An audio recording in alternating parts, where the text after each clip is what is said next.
made your money, dude. You made your money. You made your money off of. You made your money off of one line. One line and one beatdown. You made money for a year off of it. Good for you. Now you can go away. Good for you. Now shoo. Yeah. The man had his time. Shoo. The man had his time. He can technically say for the rest of his life he worked for WWE. He made it there. So, okay, good on you. Moving on. That's my response. That's the first thing I saw, actually, as soon as Gilbert versus James Ellsworth. Book it. Around the Book Indies. it on the Indies. Book it. But anyway. Book it, because no one's ever going to see it. That's it. Either way, James Ellsworth. 10 people who show up at that indie show. James Ellsworth, Godspeed. Best of luck in your future endeavors. But for right now, well, yeah. For right now, we got, in the here and now, we've got Survivor Series 2017. And, boy, this is looking like a mega card, starting with, on the pre-show. Remember 2 weeks ago? When instead of going, oh boy, this is going to be great, we were like, oh. You were. I was just waiting to see what the final card was. I'm just like, let's see how this. Well, because they hadn't booked Lesnar. They hadn't booked Jinder versus AJ for the title yet. That's what I'm talking about. Before that, and it was Lesnar versus Jinder, and everyone was like, ugh.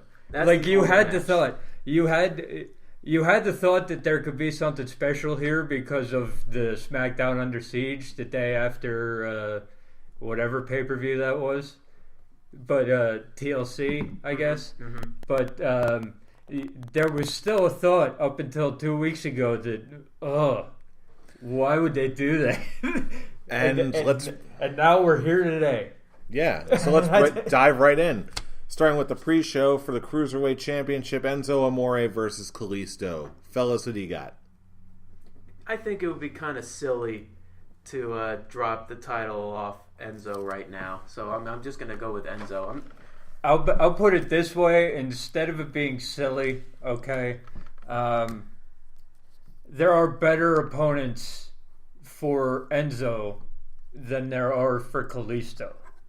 Kalisto was given the title and these opportunities for basically one reason, because he was challenging for it around the time of Eddie Guerrero's death and his birthday and all that noise. So that's why everything is going on. Now that has passed, rest in peace, Eddie Guerrero, so are Kalisto's chances for the Cruiserweight title.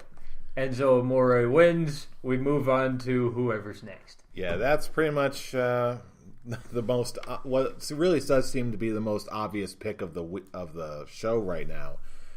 Again, Enzo is money in the Cruiserweight division.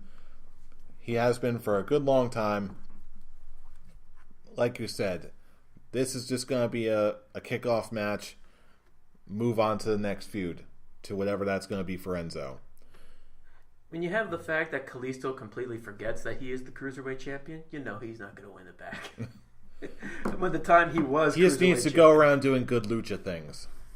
Woo. Yeah, go around, do good lucha things on the first match of 205 Live every week. I don't need to see anything else from you. I've seen enough. That's it. You won the title. You already established yourself as one of the big stars of 205 Live. Moving on. Moving on to the good stuff, you mean. Starting off with Miz versus Baron Corbin. Who do you got? For the rest of this show, okay, I'm basically not confident at all in any of my picks. They did very well. They did very well with the build of these feuds. Yeah, because really, okay, the whole time, they obviously never touched each other. Yeah. Any people except for... You had to go there. I had to. Except for the Under Siege segments, okay, none of these guys ever fought each other.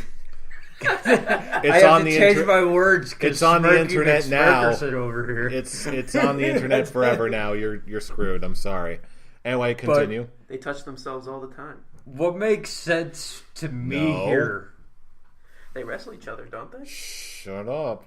What makes sense to me here okay, is you're trying to build up Baron Corbin. Okay. He's the best he's ever been since he's held this title. Okay. You're obviously going to have the Miz Taraj out there. Mm-hmm. Okay, so I'm going to pick Baron Corbin and have him do it strong. Take out both members of the Miz Taraj and the Miz. Because let's face it, the last couple months, something like this isn't going to hurt the Miz. Because the Miz can cut a scathing promo the next night on Raw and get it all back. And as evidenced by the fact he's been murdered by the Shield twice in the last few weeks, and he's still one of the top guys on the brand, and fans in the IWC have not soured on him the way that they have others after being beaten. So I think that the smart move here is to give Baron Corbin the Roman Reigns. Make Baron Corbin look strong. To that point, I'm going to say you're talking about Baron Corbin doing some of the best work he's ever done lately. I'm going to say that same thing applies to The Miz. Miz lately has been knocking it out of the park, and him being the good company guy he is, yes, it would make sense on a certain level that you're logically right that The Miz won't be hurt by this, but that, to me, doesn't necessarily mean he's going to be the one to lose. If anything, I see The Miz taking this just out of a reward spot, and then maybe a feud comes of this down the road, maybe not, but either way, not only can this be a reward win for The Miz, but also, after all the beatdowns and all that, this can be a way to keep The Miz looking strong and keep The Miz looking like a credible threat, not just to the Intercontinental title scene, but also to pretty much anyone on the main roster right now. Fool, your turn. Break the tie. This one I think Brian said it best. The rest of these matches are actually going to be very difficult choices. The one big thing about this build for me is that I feel like this one actually has been the weakest of all the matches. It's basically been a YouTube build. It's been a Facebook Twitter feud. And Baron Corbin going after Maurice and the unborn child. I'm gonna have to go with The Miz on this one, and it may be just me being biased because it's the Intercontinental Champion versus the United States Champion. I'm surprised I didn't make that connection before. Shame on me. But yeah, I feel I'm not 100% on the whole that Baron Corbin is at his best, since winning the title. I mean, the only feud he's been having is against Sin Cara, and he's lost 2 out of the 3 times. Actually, I think it's split now. It's 2-on-2. One was a DQ win, and one was just because it was the United States Championship match, and no one wants to see The Miz versus Sin Cara. I feel like Miz is in a better position to take this win more than Baron Corbin. But I will say Baron Corbin will be made to look strong in this one. He is going to completely annihilate the Miz Taraj, and Miz is just going to steal a victory here. And what also goes into it for me is what I'm trying to do here is balance out. Okay, I think it's going to be balanced. I don't think that any one brand is going to dominate. Mm-hmm. So, with my other picks, SmackDown winning this one makes sense to me. So, and you'll understand as we go along. Okay, I'll go with that. Okay. And I've actually was thinking the same thing too, kind of evening it out like between the Raw SmackDown wins. Yeah, I'm sort of following that pattern too as much as I can. But again, we'll get more into that as we go down the roster. Speaking of which, next match on the docket, we've got The Shield versus The New Day. The newest match announced. The only way The Shield doesn't win this is if they start what we all expect to be the Dean Ambrose heel turn. Right, if they start this during this match. If not, the Shield take this all day. That's it. So that's going to be your pick then? I'm taking the Shield, yeah. I don't think they start the heel turn until after the brand war. Yeah, ends. I don't think this... I'm with you there. I don't think it's going to happen anytime soon if it does happen and at all. And until then, whenever the Shield is together, they're going to win. Yeah, I just have a good feeling about the Shield. Fool? I'm going to go with three-way on this one. I'm going to go with the Shield as well. Just because now with Undertaker, quote, gone, the Survivor Series is becoming more of the Shield show. 3 years ago, the Shield debuted at Survivor Series, taking down Ryback. And they've been dominant ever since. This is a top contender of being match of the night between these six guys. It's not a landslide victory. This match is this is probably gonna be one of the long matches, just because it's not taking anything away from the New Day, longest reigning tag team champions in history,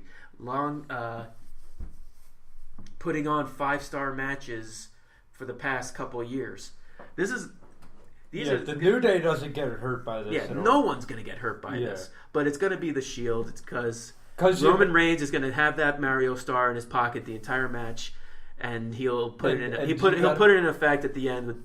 And they're probably going to triple powerbomb Big E. And you got to start the build for Roman Reigns being the challenger at WrestleMania. Yeah, just the idea. As much as you hate it, it's gonna happen. So in order for it to make sense at all, the dude beat the Undertaker at WrestleMania. You can't have him lose here.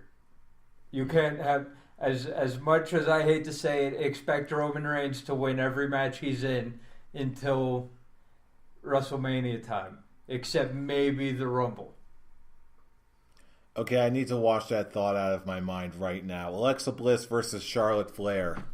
Champion versus champion. Who do you have, fool? I'll tell you what. This one was, for me, another difficult one. Well, they're all difficult ones. But for me, it depends on who's got the most to gain from this.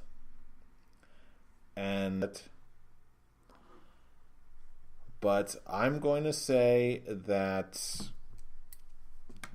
I'm just going to go with Alexa Bliss for this one. I'm going to go with Alexa Bliss for this one because with her character like hers, her comeuppance is coming. And ultimately, I'm just not 100% convinced that someone from the other side is going to do it. So, again, my reasoning, I admit, is paper thin. But I gotta make a decision somehow, and this is it. I'm guessing that Alexa Bliss retains. Her ego gets even larger, if that can even be a thing. And then someone comes out of the woodwork, and we'll eventually get a challenger, which could, for all we know, be whoever the mystery challenger is on the SmackDown women's team. Okay, so Charlotte just won the women's title. Okay, this was actually harder for me when Natalya was the champion.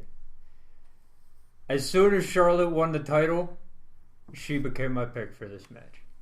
So you're going with Charlotte? Okay, she just won the title. She's riding high right now. And